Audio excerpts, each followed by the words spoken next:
আসসালামু আলাইকুম সবাইকে, ওয়েলকাম টু স্কেল আপ। আমি শিফাউল ইসলাম রবিন, পড়ালেখা করছি ডিপার্টমেন্ট অফ ইনোভেশন অ্যান্ড এন্টারপ্রেনারশিপে। আমাদের অনেকেরই ইচ্ছা থাকে যে পড়ালেখার পাশাপাশি আমরা আমাদের ইনকাম সোর্সটা বেছে নিব, এবং এটা হতে পারে বিভিন্নভাবে, যেমন ফ্রিল্যান্সিং, বিজনেস, জব সেক্টর, আরও অনেক কিছু। সো আজকে আমার সাথে এমন দুজন আমার সিনিয়র ভাইয়া আছেন যারা আমার ডিপার্টমেন্টেই পড়ালেখা করছেন, যারা কিনা জব সেক্টরে কাজ করছেন। সো আমার সাথে আছেন রাফসান ভাইয়া। আসসালামু আলাইকুম ভাইয়া, কেমন আছেন? ওয়ালাইকুম আসসালাম রবিন। ভালো আছি। আমি Rafsan, department of innovation and এন্টারপ্রেনারশিপের 7th সেমিস্টারে পড়ছি, আর বিট বাইট টেকনোলজি লিমিটেডে ডিজিটাল মার্কেটিং এক্সিকিউটিভ হিসেবে কাজ করছি। সেই সাথে আছেন রাশেদ কামাল ভাইয়া। ভাইয়া, আপনার পরিচয়টা যদি আমাদের সাথে শেয়ার করেন। আমি Mohammad Rashed Kamal, department of innovation এন্টারপ্রেনারশিপের একজন ছাত্র। আর আমি পাশাপাশি হচ্ছে যে ইউএস বেস একটা ডিজিটাল মার্কেটিং এজেন্সি, নাম হচ্ছে ড্রিম বিল্ডার, ওটাতে আমি অ্যাজ এ ভিজুয়ালাইজার হিসেবে কাজ করতেছি। আচ্ছা, সো আপনারা যেহেতু জব সেক্টরে আছেন, আপনাদের এক্সপিরিয়েন্স, আপনাদের ভিতরের গল্পগুলো আজকে শুনবো, যেগুলো আমাদের মতো যারা ফার্স্ট সেমিস্টারে আছে বা যারা জুনিয়র আছে তাদেরকে ইন্সপায়ার করবে পড়ালেখার পাশাপাশি কিছু একটা করতে। আচ্ছা, প্রথমে আমি রাফসান ভাইয়ের কাছে যেতে চাই যে ভাই, আপনি তো জব সেক্টরে কাজ করছেন এবং এটা ন্যাশনাল মার্কেট। সো আপনি আপনার যে স্টোরিটা বা প্রসিডিউরটা আসলে কেমন, এটা যদি আমাদের সাথে শেয়ার করতেন। আচ্ছা, ধন্যবাদ রবিন। আমার জব সেক্টরে কাজটা আসলে আমার পড়াশোনার শুরু থেকেই শুরু হয়েছে। অ্যান্ড আসলে বাংলাদেশের কোম্পানিগুলোতে আমি যখন সেকেন্ড সেমিস্টারে পড়ি, তখন থেকে আমার যাত্রা শুরু। আমার প্রথম কোম্পানি ছিল বাংলাদেশ ভেঞ্চার ক্যাপিটাল লিমিটেড। আমাদের হচ্ছে ড্যাফোডিল ফ্যামিলির একটি প্রতিষ্ঠান। এখানে একটা ইন্টারেস্টিং ব্যাপার আছে। বাংলাদেশ ভেঞ্চার ক্যাপিটাল লিমিটেডে যখন আমি ইন্টার্ন হিসেবে জয়েন করি, তখন কিন্তু আমাকে আমার ডিপার্টমেন্ট থেকেই সাজেস্ট করা হয়েছিল। দেন আসলে ওই অপরচুনিটিটা পাওয়ার পরেই আসলে ক্রমান্বয়ে আমি অপরচুনিটি পেতে থাকলাম, আমার নেটওয়ার্কও বিল্ডিং হতে থাকলো। এরপর আমি অ্যাড5, 10 মিনিট স্কুল সহ অনেকগুলো কোম্পানিতে কাজ করা হয়েছে ইতোমধ্যে। তো এভাবে আর কি আসলে যাত্রা শুরু। আচ্ছা, এবারে আমি ভাইয়ার কাছে জানতে চাই যে সে তো ন্যাশনাল মার্কেটের স্টোরিটা শেয়ার করলো, আপনি আছেন ইন্টারন্যাশনাল মার্কেটে। সো আপনার যে এক্সপিরিয়েন্সটা, আপনি কিভাবে এটার মধ্যে ইন করলেন, কিভাবে এই বিষয়ে জানতে পারলেন, ওভারঅল যে ভিউটা সেটা একটু শেয়ার করেন। হ্যাঁ, জিনিসটা প্রথম অবস্থায় আমি হচ্ছে যে ফ্রিল্যান্সার হিসেবে কাজ করতাম, যেহেতু ইনকামের একটা সোর্স লাগবে পড়াশোনার পাশাপাশি, যাতে নিজে চলতে পারি। সেই সুবাদে আমি আমার ফ্রিল্যান্সিংয়ের একজন ক্লায়েন্ট পাই, যার সাথে আমার কমিউনিকেশন ভালো ছিল, যার সাথে আমার কথাবার্তা ভালো ছিল। পরবর্তীতে তিনি আমাকে তার কোম্পানিতে ফুল টাইম হিসেবে অফার করে, সেই সুবাদে আমি এখন ফুল টাইম জব করতেছি। আচ্ছা, বাহ। সো আসলে ভাই, আপনি নিজেও তো ডিপার্টমেন্ট অফ ইনোভেশন আর এন্টারপ্রেনারশিপে আছে। এই ডিপার্টমেন্টটা আসলে কিভাবে স্টুডেন্টদেরকে মোটিভেট করে যে পড়ালেখার পাশাপাশি আসলে এই বিষয়গুলো ম্যানেজ করার? হ্যাঁ, এটা একটা গুড কোয়েশ্চেন। ব্যাপারটা হচ্ছে যে যখন আমরা জব করি পাশাপাশি পড়াশোনা, এই ক্ষেত্রে হচ্ছে আমাদের টাইমের যে ব্যালেন্সিংটা, এটা অনেক অনেক বেশি ইম্পর্টেন্ট। তো ডিপার্টমেন্টেরটা যে ইনিশিয়েটিভ, যেটা আসলেই ধন্যবাদযোগ্য, যার কারণে হয়তো বা আমরা এখন, আমি ইন্টারন্যাশনাল মার্কেটে, রাফসান ন্যাশনাল মার্কেটে জব করতে পারতেছে, সেটা হচ্ছে যে ডিপার্টমেন্টে সপ্তাহে ক্লাস হয় 3 দিন। এই সুযোগটার কারণে আমরা বাকি 3 দিন ব্যালেন্স করে আমরা কিটা করতে পারতেছি, জবটা করতে পারতেছি। তো 3 দিন ক্লাস হওয়ার পরে যারা জব করতেছে তারা জবে ফোকাস করতে পারতেছে, যারা হচ্ছে ফ্রিল্যান্সিং করতেছে তারা ওই জায়গায় ফোকাস করতে পারতেছে, আর যারা হচ্ছে বিজনেস করতেছে তারা তাদের বিজনেসে টাইমটা দিতে পারতেছে। যার কারণে আমাদের 3 দিন হয় হচ্ছে একাডেমিক পড়াশোনা হয়, একাডেমিক জিনিসপত্র হয়। এই বাকি 3 দিনে আমরা আমাদের যে একাডেমিক জিনিসপত্রগুলো শিখছি সেগুলোর ইমপ্লিমেন্ট করতে পারি একদম প্র্যাকটিক্যাল লাইফে। যার কারণে আমাদের স্টুডেন্টরা আর আমরা এত ভালো ভালো জায়গায় যেতে পারতেছি, পড়াশোনার পাশাপাশি আমাদের গ্র্যাজুয়েট শেষ না হওয়ার আগেই একটা ভালো পজিশনে যেতে পারতেছি। এই তো।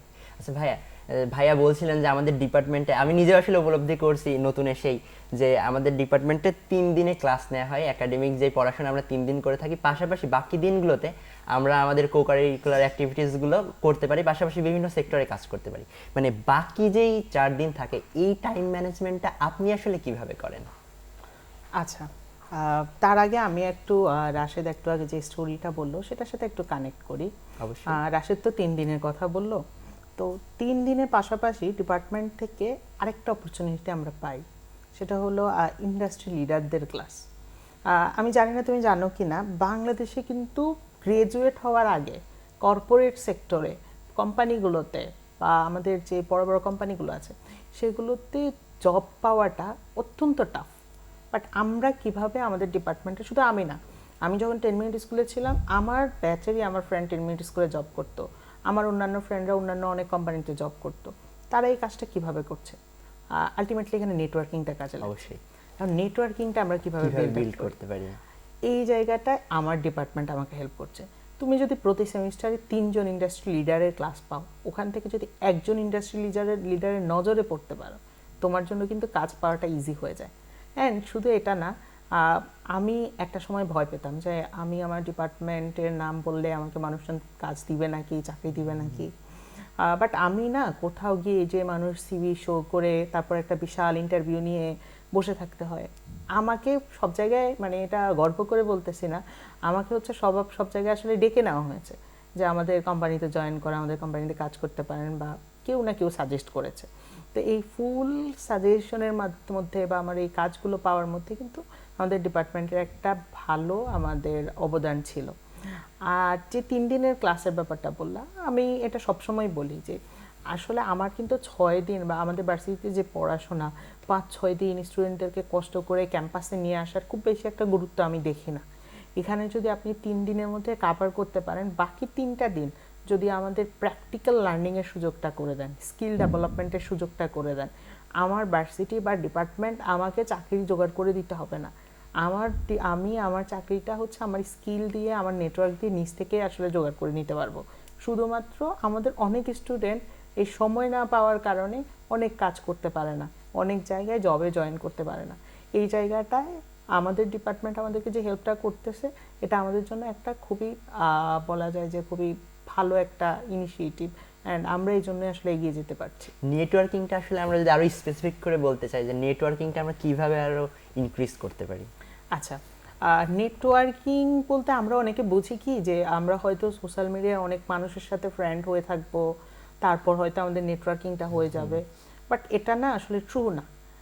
তুমি যতজনের সাথে ফ্রেন্ড হচ্ছ, যতজনের সাথে কানেক্টেড হচ্ছ, কতজনকে আসলে তুমি কাজে লাগাতে পারছো, কতজনের সাথে তুমি ভালোভাবে কমিউনিকেট করতে পারছো, কয়জন মানুষ তোমাকে আসলে ফলো করতেছে। আমার এমন হয়েছে যে আমার অনেক ইন্ডাস্ট্রি লিডার যারা ক্লাস নিতে আসছেন, তারা আমার সোশ্যাল মিডিয়ায় আমাকে ফলো করেন, আমি কি কাজ করতেছি সোশ্যাল মিডিয়ায়, আমি কি কি টাইপের আসলে পোস্ট শেয়ার করতেছি, এই জিনিসগুলো ওনারা আবার আমার সাথে শেয়ার করছেন। তো it shows personality. Exactly. And তুমি যদি তোমার পার্সোনালিটি না ঠিক রাখতে পারো, তুমি যদি ওনাদের সামনে আসলে তুমি কি কাজটা করতেছো, তোমার কোন জায়গাটায় বেশি স্কিল আছে সেটা যদি রিপ্রেজেন্ট করতে না পারো, সেই স্কিলের আসলে বা সেই নেটওয়ার্কিংয়ের আসলে খুব বেশি একটা ডিমান্ড নাই। তো এই জায়গাটায় আমি বলবো নেটওয়ার্কিং, ফার্স্ট অফ অল নেটওয়ার্কিংয়ের ক্ষেত্রে যে জায়গাটায় ফোকাস করতে হবে, আমি আমার আশেপাশে যারা আমার সেক্টরে বা আমরা যে সেক্টরে যেতে চাচ্ছি ওই টাইপের মানুষজনের সাথে কানেক্ট হতে হবে।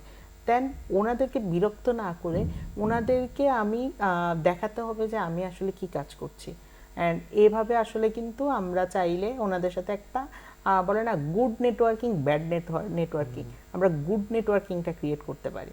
এভাবে আসলে চাইলে আমাদের নেটওয়ার্কিংটা ডেভেলপ করে আমরা কর্পোরেটে বলি, বিজনেসে বলি, অনেক ভালো কিছু করতে পারি। আচ্ছা ভাইয়া বলছিলেন যে কমিউনিকেশনের কথা, অর্থাৎ কমিউনিকেশনের কথা আমরা এইটা বললে পরে বুঝতে পারি যে আমাদের যে অ্যাপ্রোচটা আমরা কত সুন্দরভাবে অ্যাপ্রোচ করলে পরে আমাদের জব লাইফে অর্থাৎ কর্পোরেট লাইফে আমরা খুব ভালো মতো স্মুথলি মুভ অন করতে পারবো।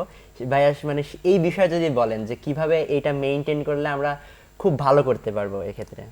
অ্যাকচুয়ালি তুমি দেখো কমিউনিকেশন ব্যাপারটা হচ্ছে সার্বজনীন একটা বিষয়। সেটা হচ্ছে যে ফ্রেন্ডের মধ্যে কমিউনিকেশন, তোমার ফ্যামিলির মধ্যে কমিউনিকেশন, বিজনেসের মধ্যে কমিউনিকেশন, টিম মেম্বারদের মধ্যে কমিউনিকেশন, সব জায়গায় কমিউনিকেশনটা কাজে দেয়। তো গুড কমিউনিকেশন তোমাকে সব সময় একটা ভালো জায়গায় নিয়ে যাবে। কমিউনিকেশনটা করার মানে এটা একটা স্কিলস, সফট স্কিলস। এই জিনিসটা থাকা অনেক বেশি ইম্পর্ট্যান্ট এবং সেটা আমাকে অনেক কাজে দিচ্ছে। যেমন হচ্ছে যে যখন আমি অ্যাজ এ ভিজুয়ালাইজার হিসেবে কাজ করতেছি, একটা আমাদের ডিজিটাল মার্কেটিং এজেন্সিতে যখন একটা কোম্পানি অনবোর্ড হয়, সেই কোম্পানির ট্যাগলাইনটা কি, সেটা তাদের কাস্টমারদের সাথে কিভাবে কানেক্ট করতেছে, তাদের মেসেজটা কি, এই জিনিসটা দেখি আমি।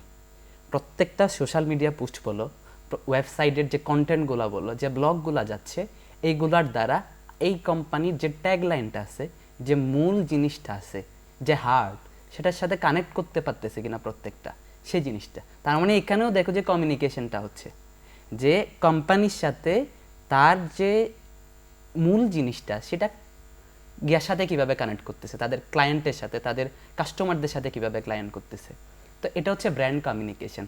তো আমি যদি সেই জিনিসটা ভালো করে না পারতাম, তাহলে হয়তো আমি সেই কাজটা করতে পারতাম না যেটা আমি করতেছি। এই বিষয়গুলোকে আপনি এই ডিপার্টমেন্ট থেকেই শিখছেন? অবশ্যই ডিপার্টমেন্টের অবশ্যই হেল্প আছে, কিন্তু কমিউনিকেশন জিনিসটা হচ্ছে ইনপার্সোনাল একটা স্কিলস। এই জিনিসটা অন্য কেউ যদি তোমাকে এসে বোঝাই যে কমিউনিকেশনের কি ফিচার্স, এগুলা 4টা টাইপ আছে, এইভাবে দিয়ে জীবনে কমিউনিকেশন শেখা যাবে না। Real life এর কমিউনিকেশন communication-টা ইজ অল অ্যাবাউট প্র্যাকটিস করা লাগবে, নিজেকে জিনিসটা গ্র্যাব করা লাগবে। তো নিজে যদি সেই জিনিসটা হয়, অবশ্যই একটা এনভায়রনমেন্ট জরুরি। কমিউনিকেশনের ক্ষেত্রে, কমিউনিকেশন শেখার ক্ষেত্রে একটা এনভায়রনমেন্ট জরুরি। আপনি যেহেতু এনভায়রনমেন্টের কথা বলছিলেন, আমি এখানে একটু ইন্টারাপ্ট করতে চাই আপনাকে, যে আসলে আমাদের ডিপার্টমেন্টটা এক্ষেত্রে কেমন এনভায়রনমেন্টটা প্রোভাইড করছে আমাদেরকে? গুড। আমাদের মানে ডিপার্টমেন্টের যে একটা অবস্থা, সেটা হচ্ছে যে তুমি ডাইনে তাকাও, বাইমে তাকাও, সামনে তাকাও, পেছনে তাকাও, সবাই দেখা যাচ্ছে যে কেউ বিজনেস করতেছে, কেউ জব করতেছে, কেউ ফ্রিল্যান্সিং করতেছে, আর অনেক কিছু আছে প্যাশনেট, আমি করতে চাই। তো যখন এনভায়রনমেন্টটা ওইরকম হয়ে যায়, তখন নিজেকে কি রাখা যায় না, মানে বন্ধ করে রাখা যায় না। হ্যাঁ, থাকবো you না have তো to- বদ্ধ করে দেখবে এবার জগৎ থেকে, যদি কবির সুরে বলি। হ্যাঁ, এই জিনিসটা আমাদেরকে রাখতে দেয় না যে হ্যাঁ সবাই কিছু না কিছু করতেছে, I have to do something. তো এইভাবে সবাই, এই যে এনভায়রনমেন্টটা অনেক আসলে কি করে সাপোর্ট করে। আসলে এই এনভায়রনমেন্টগুলো আপনারাই ক্রিয়েট করছেন, দ্যাটস ওয়াই জুনিয়ররা আসলে এই দিকে ইন্সপায়ার হয়ে এগিয়ে যেতে পারছে। তো আমি রাফসান ভাইয়ের কাছে এবার আসলে জানতে চাই যে মানে আপনি আসলে জুনিয়রদেরকে কি অ্যাডভাইসটা দিবেন, বা আমাদেরকে কি অ্যাডভাইস দিবেন যেন আমরা পড়ালেখার পাশাপাশি এই যে কর্পোরেট লাইফ, পাশাপাশি আদার্স যে অ্যাক্টিভিটিসগুলো আছে, এগুলো খুব ভালো মতো মেনটেন করতে পারি? আচ্ছা, ফার্স্ট অফ অল আমি যেটা বলবো, ডিপার্টমেন্ট থেকে যে অপরচুনিটিগুলো দিচ্ছে, এগুলো হচ্ছে তোমাদেরকে অবশ্যই নিতে হবে। অ্যান্ড আমরা কিন্তু জানি যে আমাদের ডিপার্টমেন্ট ইন্ডাস্ট্রি লিডারদের সাথে কানেক্ট করাচ্ছে, ইন্ডাস্ট্রি ভিজিট দিচ্ছে, আমাদের সাথে হচ্ছে মাঝে মাঝে অনেকগুলো সেশন হচ্ছে অনেকের। এই জায়গায় যে মানুষগুলো আসে, সেগুলোর সাথে আমাদের প্রপার নেটওয়ার্কিংটা ক্রিয়েট করতে হবে। প্রপার নেটওয়ার্কিং বলতে আমি হচ্ছে এই মানুষটাকে একটা সেলফি তুলে আমি হচ্ছে জাস্ট বললাম যে ভাইয়ের সাথে আমি সেলফি তুলছি, এমন কিছু করা যাবে না। ওনাকে আমি বোঝাতে হবে যে আপনার এই জায়গাটা হেল্প প্রয়োজন, আমি আপনাকে এই জায়গাটা হেল্প করতে পারি। অ্যান্ড সেকেন্ড থিং যেটা, আমাদের ডিপার্টমেন্ট কিন্তু সবসময় আমাদেরকে একটা জিনিস বলে যে তুমি বিজনেস করো, বিজনেসে কি যদি তুমি হচ্ছে ভালোভাবে দেখো যে মুভ করছো না, তোমার জন্য কিন্তু জবের রাস্তাটা খোলা আছে। তো এই জায়গাটায় আমাদেরকে চিন্তা করতে হবে, হ্যাঁ আমরা বিজনেস করব অ্যান্ড আমরা আসলে জবও করব, বাট আমাদের জন্য আসলে কোন জায়গাটা আসলে সবচেয়ে সুইটেবল, এই জায়গাটা আমাদেরকে চিন্তা করতে হবে। আর এই যে কমিউনিকেশনের জায়গাটায় তুমি দেখবা যে হচ্ছে তুমি যে নিয়মিত ইন্ডাস্ট্রি ভিজিটে যাচ্ছ, কর্পোরেট ভিজিটগুলোতে যাচ্ছ, আমি ম্যাক্সিমাম সময় কর্পোরেট ভিজিটগুলোর কথা বলি। আমি গ্রামীণ ফোনে গিয়েছি, আমার অনেক জুনিয়ররা ইউনাইটেড গ্রুপের কর্পোরেট হাউসে গিয়েছে, অনেক জায়গায় যাওয়া হয়েছে। তো ওই ক্ষেত্রে আমরা যে জিনিসটা দেখেছি যে ওখানে ওদের কোম্পানিগুলোতে কিভাবে আসলে কর্পোরেট বিহেভিয়ার মেনটেন করা হয়, কিভাবে কর্পোরেট পিপলরা কথা বলছে, এই জিনিসগুলো কিন্তু আমাদের ওখান থেকে শেখার মতো অনেক কিছু আছে। আমরা প্রতি সেমিস্টারে এতগুলো ইন্ডাস্ট্রি ভিজিট, এতগুলো কর্পোরেট ভিজিট করছি, এখান থেকে আমরা আমাদের কমিউনিকেশনটা ডেভেলপ করতে পারি। আর এই রাশেদ যেটা বললো, রাশেদের সাথে একসাথে করে যদি আমি বলি, তুমি আসলে ডিপার্টমেন্টে যেদিকে তাকাবা, ও বিজনেস একটা আইডিয়া নিয়ে কাজ করতেছে, ও একটা প্রতিষ্ঠানে জব করতেছে, তাহলে আমি যদি বসে থাকি আমার ব্যাপারটা কেমন হবে? অ্যান্ড আমার ফ্রেন্ড, আমি তখন অ্যাডভাইবে কাজ করতাম, আমার ফ্রেন্ড তখন হচ্ছে 10 মিনিট স্কুলে ডিজিটাল মার্কেটিংয়ে কাজ করতো। আমি চিন্তা করলাম আমার ফ্রেন্ড 10 মিনিট স্কুলে জব করে, আমি একটা চেষ্টা দিই যে আমিও একটা লাইফে 10 মিনিট স্কুলে জয়েন করব। তো আলটিমেটলি আমার এটা কিছু ট্রু হয়েছে। তো এরকম আসলে ড্রিমগুলো কিন্তু আমাদের চারপাশ থেকে ক্রিয়েট করতে হবে। অ্যান্ড আমাদেরকে গ্রাজুয়েট হওয়ার পর আমরা একটা জব করব, গ্রাজুয়েট হওয়ার পর আমরা একটা বিজনেস শুরু করব, এই চিন্তা থেকে সরে এসে ট্রেন্ড থেকে বের হয়ে আসতে হবে। নিজেদের একটা পার্সোনাল ব্র্যান্ডিং ক্রিয়েট করে কিভাবে আমরা আমার গ্রাজুয়েশনের পরিচয়টা যাতে কেউ নাই জানতে চায়, এমন একটা পার্সোনাল ব্র্যান্ডিং করতে হবে। তাহলে দেখবা যে হচ্ছে আলটিমেটলি তুমি তোমার জব পাওয়াটা ইজি হয়ে যাবে, বা বিজনেস করাটাও তোমার জন্য ইজি হয়ে যাবে। তো তো এভাবে আসলে আমরা চাইলে আমাদের যারা জুনিয়ররা আছে তোমরা মুভ করতে পারো। অনেক অনেক ধন্যবাদ ভাইয়া, অনেক বিষয় সম্পর্কে জানতে পারলাম আপনার কাছ থেকে, এবং রাশেদ ভাইয়ের কাছ থেকে আজকের যে লাস্ট মেসেজ আসলে জুনিয়রসদের প্রতি, আপনি যদি তাদের প্রতি আপনার মেসেজটা প্রোভাইড করেন। হ্যাঁ, আমি হচ্ছে দুইটা জিনিস শেয়ার করব। দুইটা বলা যায় বেসড অন কমিউনিকেশন। এক নাম্বার যে কথা সেটা হচ্ছে যে স্কিলস আর আইডিয়া হচ্ছে সেম, আইডিয়াটা পরিণত হয় অ্যাকশনে, ঠিক সেম স্কিলটাই পরিণত হয় তোমার অ্যাকশনে। তুমি স্কিলস জানো, অনেক কিছু জানো, কিন্তু মানুষ জানে না, তাহলে তুমি সেটার ভ্যালু পাবে না। তোমাকে সেই জিনিসগুলোকে শোকেজ করা লাগবে, সেটাকে ইমপ্লিমেন্ট করা লাগবে, সেটাকে এক্সিকিউট করা লাগবে, দেন হচ্ছে জানবে এবং তোমাকে ডাক দিবে যে ভাই তুমিও আসো, হ্যাঁ কাজ করো, তুমি তো জিনিসগুলো জানো, এখানে কাজ করো। এটা তাহলে এইটা কিভাবে জানতেছে? কমিউনিকেশনটা তুমি প্রপার ওয়েতে করতে পারতেছো। তো কমিউনিকেশনটা অনেক বেশি ইম্পর্ট্যান্ট। আমি যখন প্রথম সেমিস্টারের কিছু কিছু ছাত্রদের সাথে কথা বলি, কিছু কিছু জুনিয়রদের সাথে কথা বলি, এই জায়গায় আমি অনেক ক্ষেত্রে গ্যাপ দেখি। তো আমি সবাইকে বলবো যারা জুনিয়র আছে তাদেরকে কমিউনিকেশনটা শুড বি বেটার করা লাগবে, এবং আমরা তো আছি। এবং পাশাপাশি হচ্ছে যে অ্যালাইনমেন্টটা, ডিপার্টমেন্ট, নিজের যে কাজকর্ম এবং সিনিয়র, এই যে অ্যালাইনমেন্টটা অনেক বেশি ইম্পর্ট্যান্ট। তো যদি আমাদের এই অ্যালাইনমেন্টটা থাকে তাহলে ইনশাল্লাহ তাদের কিছু না কিছু একটা হয়ে যাবে। এটাই হচ্ছে আমার। জি, আপনার কথা শুনে আমার একটা বইয়ের কথা মনে পড়লো, যে show your work by Austin Kleon. এই বইটাতে এই বিষয়টা খুবই চমৎকারভাবে তুলে ধরা হয়েছে যে আমাদের যে ট্যালেন্টগুলো আছে বা আমাদের যে অ্যাক্টিভিটিসগুলো আছে সেগুলো যদি আমরা শোই না করতে পারি তাহলে তো আসলে মানুষ জানতে পারবে না, কখনো অপরচুনিটিও ক্রিয়েট হবে না। অনেক অনেক ধন্যবাদ রাফসান ভাইয়া এবং রাশেদ কামাল ভাইয়াকে আপনাদের যে চমৎকার জার্নি, চমৎকার এক্সপিরিয়েন্স আমাদের সাথে শেয়ার করার জন্য। আশা করি আমাদের যে ভবিষ্যৎ জীবনে এইগুলো খুবই কাজে দিবে এবং আমরাও আমাদের জীবনে এই বিষয়গুলো ইমপ্লিমেন্ট করতে পারবো with the help of our department. So at the end of this session আর এপিসোড, সবাইকে অনেক অনেক ধন্যবাদ জানাচ্ছি। দেখা হবে আবার কোনো এক এপিসোডে। ধন্যবাদ সবাইকে।